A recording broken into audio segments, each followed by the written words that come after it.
I once was, we once were, ordinary people like you. Being together, we have become one mind. I am sorry if our writing is clumsy. We don't speak, write, or use words any longer. Our thoughts are felt by each other before we have them. The ideas of I and we aren't as clear as they may be for you, our ancestors. We are all we are all I.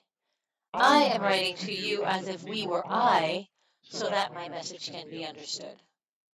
We have been sending our message to you in the form of rain, wind, and dreams. We understand you can't hear us, so we write this letter of love to you. We hope that you will read it. When we left the earth, our crew was young. We were sent in the wild hope of finding another hospitable world. The Earth's climate spiraled into instability. The polar ice caps melted to unrecoverable levels, making the oceans pour onto the coasts, crushing cities, engulfing countless lives. There were hurricanes and storms. The skies had become hellfire. I volunteered. What was left for me? Our precious world was on the verge of collapse. I never felt that I belonged anyway. I vaguely recall the person who I was, a young scientist and a restless seeker. I was a loner, awkward, incapable of having relationships. I was more content in the computer lab than in the company of people. I had hoped to escape the Earth to go as far away from humanity as possible. I didn't realize I'd be heading smack into the center of humanity itself. We left our families, our friends, and lives on the green-blue planet. We were hurled out into space, tossed like a message in a bottle. The moment we launched into space, I felt even my name slipping away. Seeing the Earth transform into a distant dot was like watching my own mind vanish. It saddened me to think that everything I'd ever known, every place I'd ever been, would be gone forever. And though I had a pang in my stomach, I also felt exhilarated. Everything would be out there now, beyond this world. Given the immense distances of intergalactic travel, we had to find ways to extend our lives. It was a matter of life or death.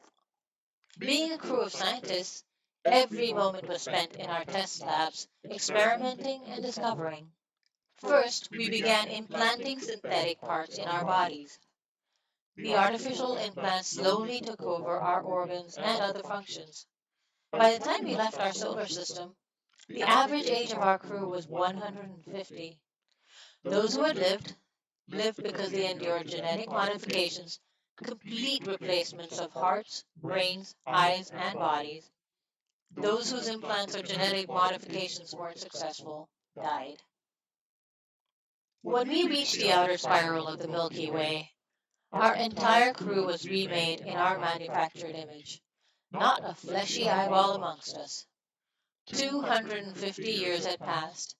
Communications with Earth became intermittent, our replies lapsing over decades.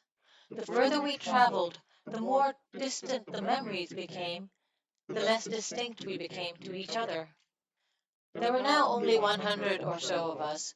Being together in a capsule floating in space far away from civilization forced us to become intimately close.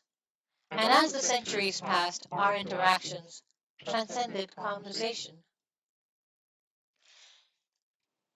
Being together became together being. I remember being at a music concert or a sports event when I was on Earth. Everyone connected in a single emotion, the roar of many like one. This is like together being. After traveling more than 400 light years, the Earth then only a memory like an ancient myth of our past, we began to shuck off our genetically modified bodies.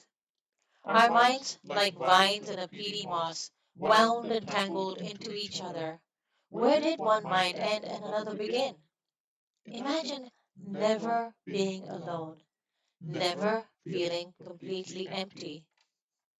All our emotions touched. Where someone had previously felt alone or frightened, the others anticipated these feelings and rushed through them. The speed of thought and feelings reached a rapid pace. Conversations between people were heard by everyone. Knowledge that one person may have held in their own head became shared. Learning became learning for everyone. Our bodies remained but were vacated. Our minds, like wind, swarmed into each other. Things like shame disappeared. When everyone's ideas were exposed and felt by each other, it no longer mattered how private they were. At some point, even our spaceship slipped off us like a nightgown. We didn't need it any longer. We traveled in unison, beyond light speed, in something we call forever now. We are everywhere, at all times. In fact, we are with you now.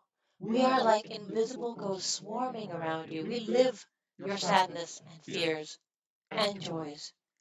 We are whispering to you, hoping someday you'll hear us.